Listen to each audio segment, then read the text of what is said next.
Bonjour à tous et à toutes, bienvenue dans ce nouvel épisode 3 de notre podcast Back from China qui explore le parcours et les opportunités qui façonnent l'avenir des jeunes talents africains.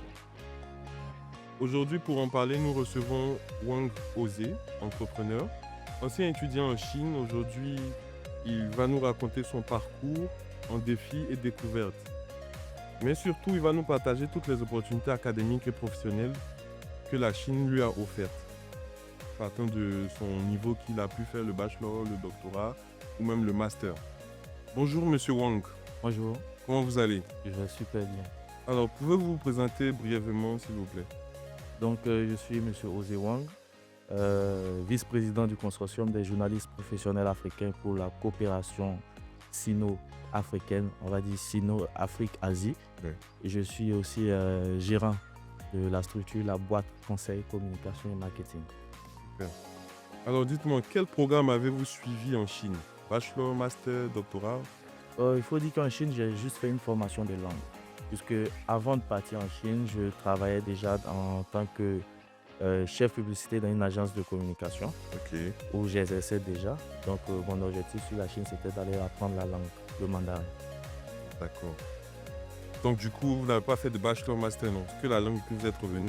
Oui, que la langue et une formation en montage audiovisuel que j'ai eu à faire, mais pas un bachelor en tant que tel. Super, et du coup, la formation montage audiovisuel, elle a duré combien de temps? C'était dans quelle ville?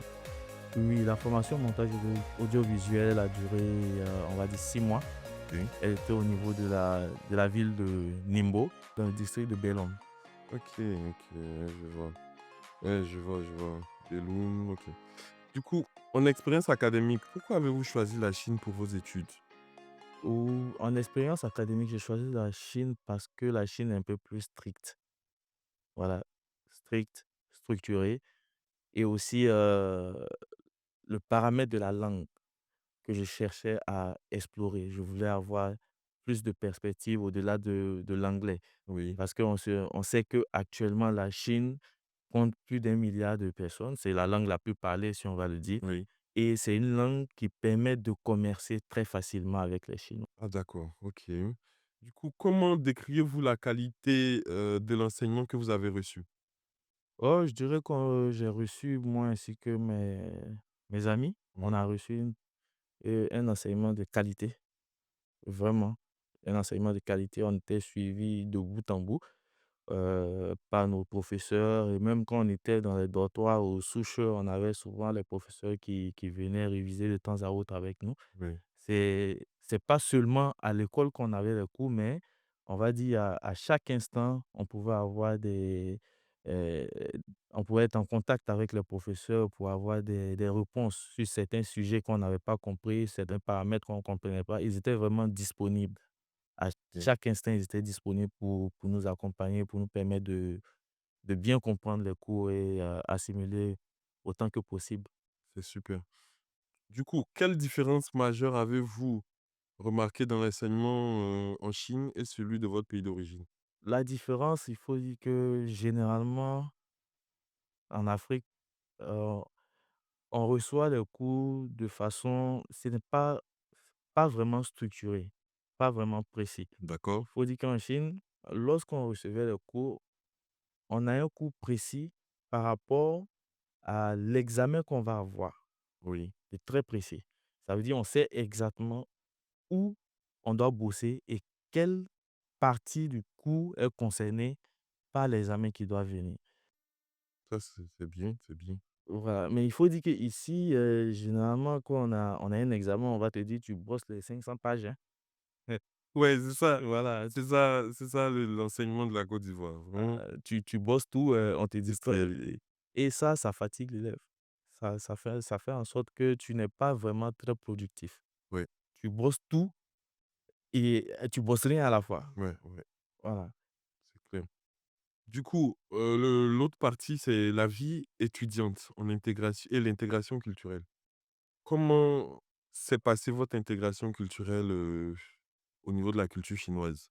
On va dire que c'était plutôt facile. Comme je suis une personne vraiment qui a le contact un peu facile Mmh, et au départ, il faut dire qu'on avait des soucis avec la langue, hein.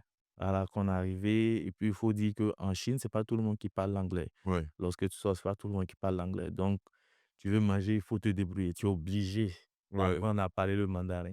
c'est clair. Donc ça, c'était notre premier défi Ouais, et ça a facilité aussi l'apprentissage de la langue. OK. Du coup, comment vous décrirez, la vie au campus?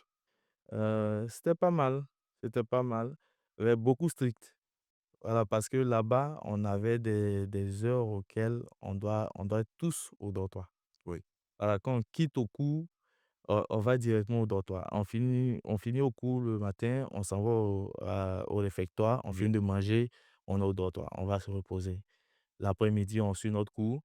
Le soir, à partir de 21h30, 22h, c'est fermé, on ne sort plus de l'université, qui allait jusqu'à minuit.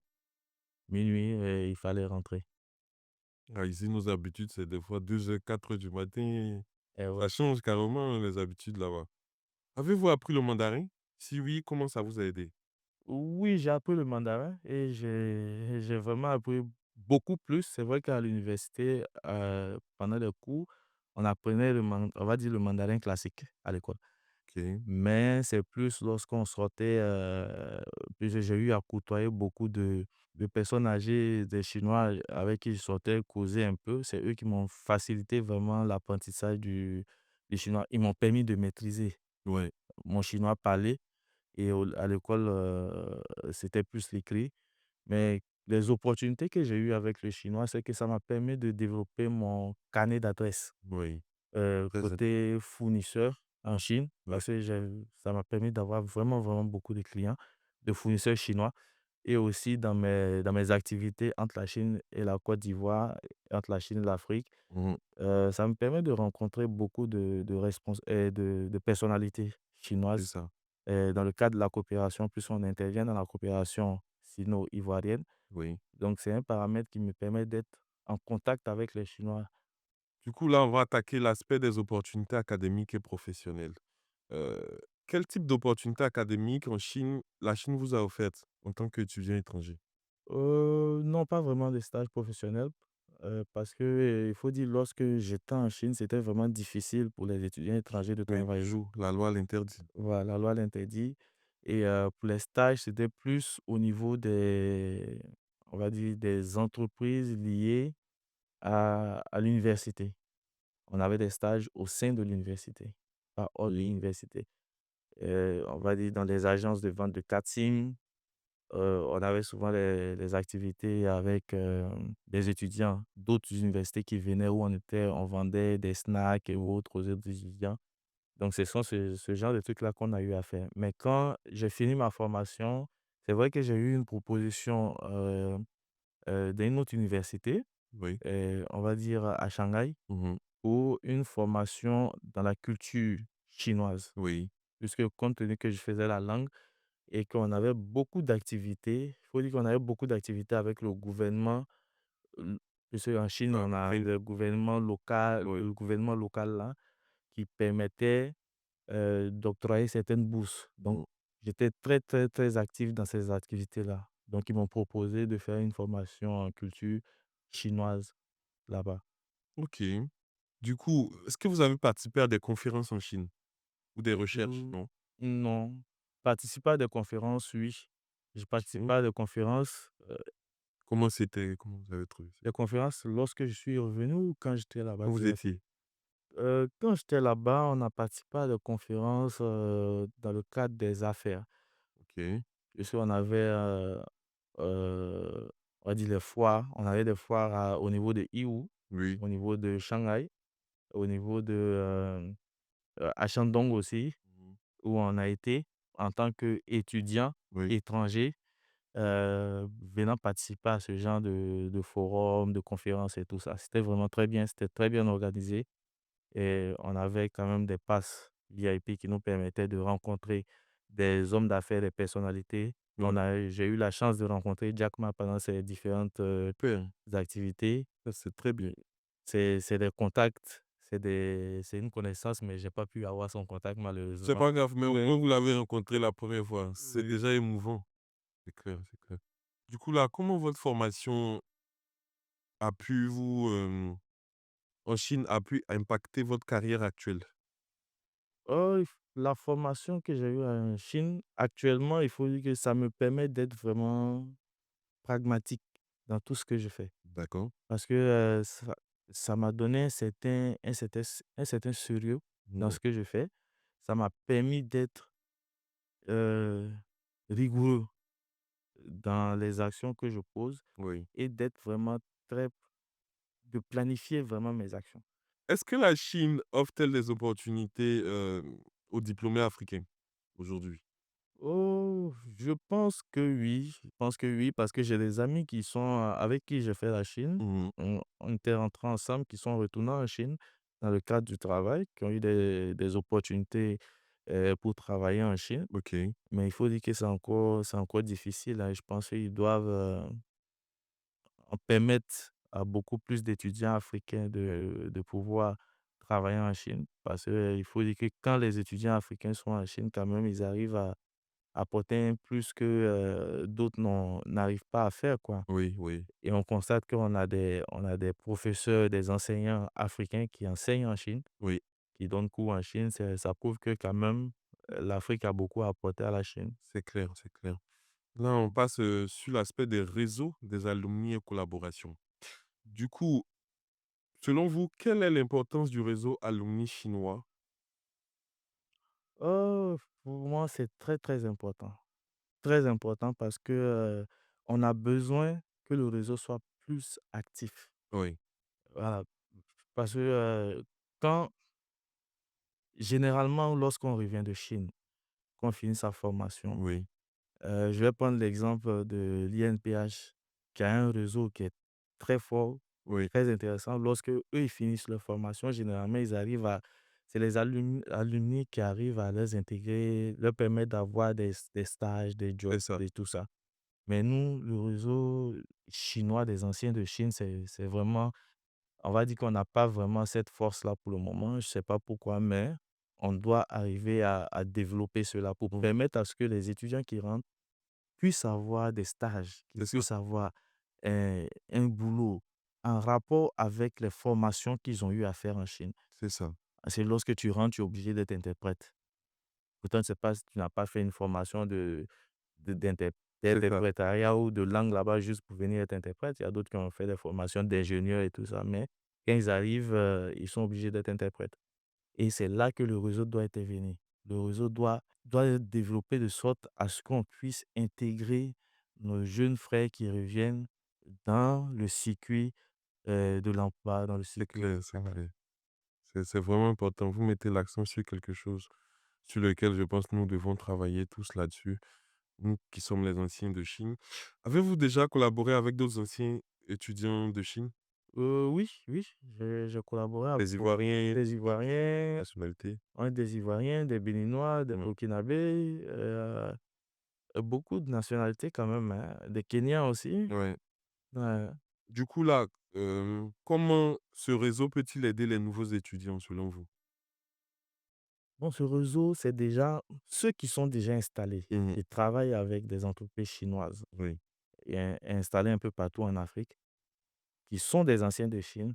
C'est de permettre à ce que lorsqu'on a les jeunes frères qui reviennent, oui, de pouvoir prendre ces frères-là et les permettre de faire des stages, quitte à par la suite, leur permettre d'avoir un contrat, un CDD ou un CDI. mmh, C'est déjà commencé par ça.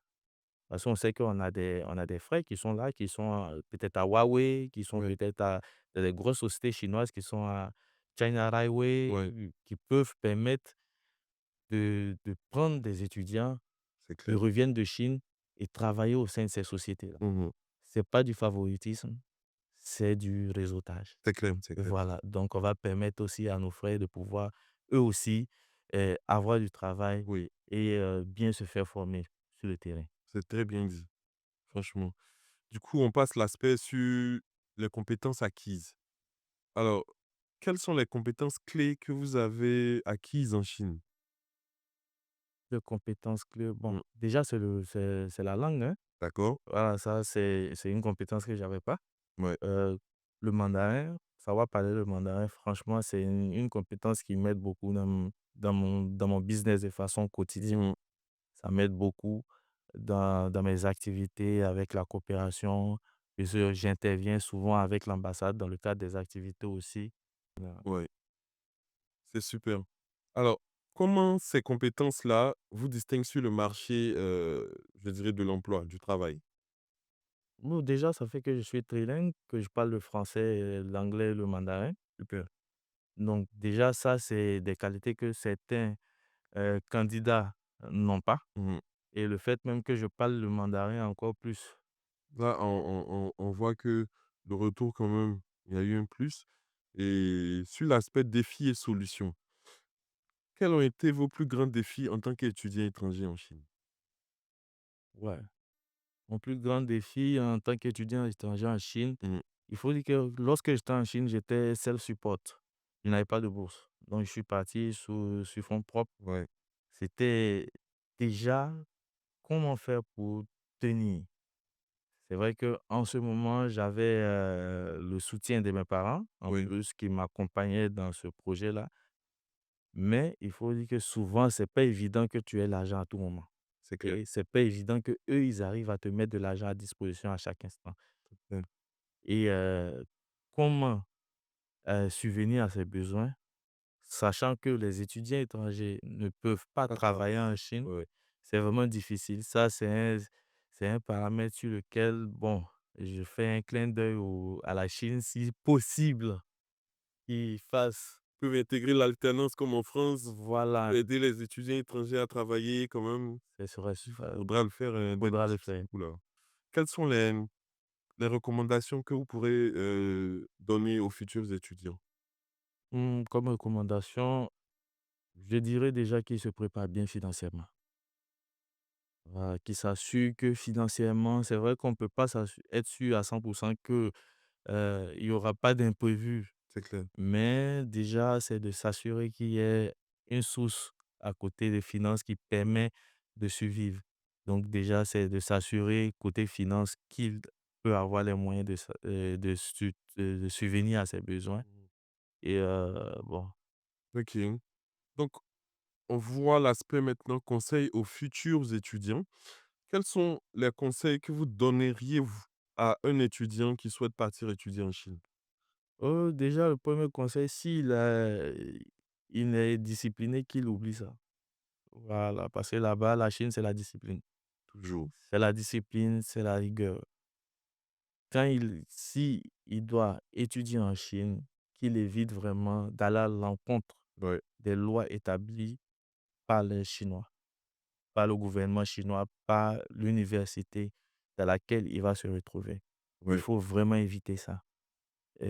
Éviter vraiment d'avoir des soucis avec ses enseignants et qu'il soit, on va dire, qu'il ait l'esprit ouvert, qu'il accepte de découvrir. c'est Parce que ça. la Chine, déjà, côté culinaire, côté nourriture, il faut avoir l'esprit ouvert pour accepter Ouais, la nourriture chinoise, qui est très bonne, que j'aime bien ouais. aussi. En tout cas, c'est super bon. Ouais.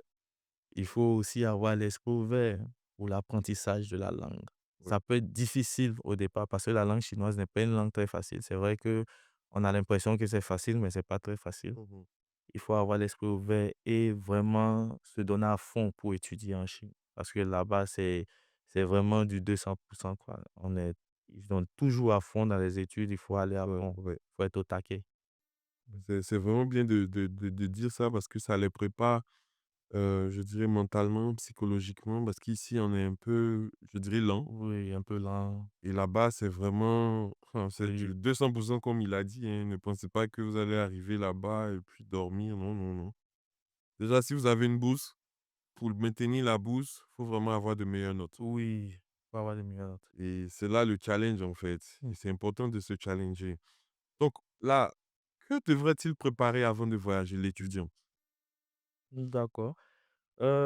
Côté vestimentaire, il faut qu'il prévoie des tenues chaudes et qui vont le maintenir au chaud Ouais. parce que, en fonction des zones en Chine, Mmh. le climat est différent. OK. Si tu es au niveau de Guangzhou, on va dire que tu as un climat un peu comme la Côte d'Ivoire, mais lorsqu'on est à cette période-là, en décembre, il fait beaucoup froid. Donc, il faut avoir des tenues qui vont te maintenir au chaud. Si tu vas dans une zone comme Harbin, il fait super froid toute l'année. Alors, c'est chaud, hein, c'est costaud le foie. Ah là là, c'est très costaud le foie. Ouais, donc il faut être prêt toute l'année. En ce qui concerne les documents, il faut que tu aies tes documents en anglais. Pour la plupart, il faut les traduire en anglais et quoi dire? Il faut être prêt aussi à entrer, on va dire, entrer dans un monde qui est différent de ce que tu as l'habitude de voir. Oui, Moi, je compare généralement la Chine à un pays d'extraterrestres. Parce que lorsque tu es en Chine, tout est nouveau oui. et tout va super, super vite. Mmh. Par exemple, l'année dernière, j'étais en Chine, je me suis rendu compte que pour payer les factures à la boutique, au supermarché, on ne scanne plus directement avec WeChat ou Alipay. Ouais, Quand tu arrives, il y a juste l'appareil qui te scanne le visage, c'est ça. tu valides tout simplement et il retire l'argent directement de ton compte. Ouais, ouais. Donc, c'est d'être prêt à accepter la découverte, accepter de découvrir un nouveau monde Oui, auquel tu t'attends pas. ça c'est clair, c'est vraiment important de souligner ça. Là, nous partons sur l'aspect les pièges. Quels sont les pièges qu'il doit éviter l'étudiant quand il est en Chine? Quand il est en Chine, il doit éviter de, on va dire déjà l'alcool. Bon, c'est difficile à C'est mieux éviter, mais que ce soit modéré. oui. Voilà, pour éviter d'avoir des interactions qui vont choquer certains Chinois. Mmh. Voilà, parce que, il y a certaines zones où si tu as trop bu et que tu as des interactions un peu comme ici, on peut s'amuser à saluer quelqu'un ou bien à bousculer quelqu'un, tu vas le faire en Chine, direct on appelle la police, hein. Vite. Voilà, donc il faut éviter déjà ça. Éviter d'avoir des soucis avec ses enseignants à Mmh. l'école. Voilà, éviter de s'opposer à l'enseignant. Oui, Voilà, en tant qu'élève, en tant qu'étudiant, on est là pour apprendre. Évitons vraiment les éviter aussi les mouvements de révolte. ouais. En Chine, on ne fait pas de grève. Voilà, on ne fait pas de grève. Dès lors que les règles sont établies au niveau de l'université, Oui, on suit les règles établies par l'université. On ne c'est grève clair. pas. Donc il faut éviter ce piège de, je viens d'un pays, on va dire un pays francophone où lorsqu'on a un souci, on le crie haut et fort Mmh. pour dire: «Non, je suis pas d'accord avec Ouais, ça, je suis d'accord avec ça». Non. c'est super. Après, comment voyez-vous l'évolution des opportunités entre la Chine et l'Afrique dans les années à venir? Waouh, je vois ça grandissant, hein. Mmh, Ah, ça va être démesuré parce que, de plus en plus, on a des Chinois qui viennent ici, de plus en plus, on a des Africains qui vont en Chine pour faire les affaires c'est ça. et il faut dire que, la diplomatie chinoise aussi dans la coopération est de plus en plus, en Afrique est plus présente en Afrique. Oui, Et avant, les Chinois ne communiquaient pas beaucoup, ils parlaient pas beaucoup, ils se faisaient pas beaucoup sentir, mais ces derniers temps, on constate que la communauté chinoise en Afrique investit en Afrique, oui, cherche à comprendre la culture africaine. oui. Puisqu'à quelque part, la Chine et l'Afrique, on se ressemble un peu. Si, si. On se ressemble un peu. C'est vrai que même dans les cultures, souvent, ça a l'air similaire. Donc, c'est pour ça on a des Chinois qui se sentent super bien en Afrique. Donc, c'est l'évolution va aller très grandissant.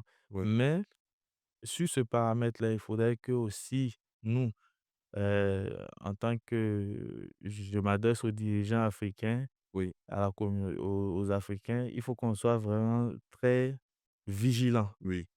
Il faut dire que les Chinois, lorsqu'ils sont là, ils viennent souvent s'installer et dans certains domaines d'activité et ils sont aussi accompagnés, ils sont soutenus. Mmh. Donc, il faut qu'on ait un suivi, voilà, par rapport à l'installation de la communauté chinoise. C'est bien, c'est bien. Du coup, recommanderiez-vous la Chine comme destination académique? Si oui, pourquoi? Oui, je recommande la Chine comme destination académique parce que c'est beaucoup plus sérieux. On a des formations qui sont très bien suivies. Voilà, des enseignants qui sont aux petits soins, hein, Oui, pour permettre à ce que les étudiants comprennent vraiment les cours qu'ils reçoivent. Et on va dire, il y a des opportunités au-delà de la formation pratique que tu vas faire, la formation du savoir que tu vas recevoir, oui, tu vas parler le mandarin. Et parler le mandarin, c'est un acquis en plus que d'autres n'ont pas.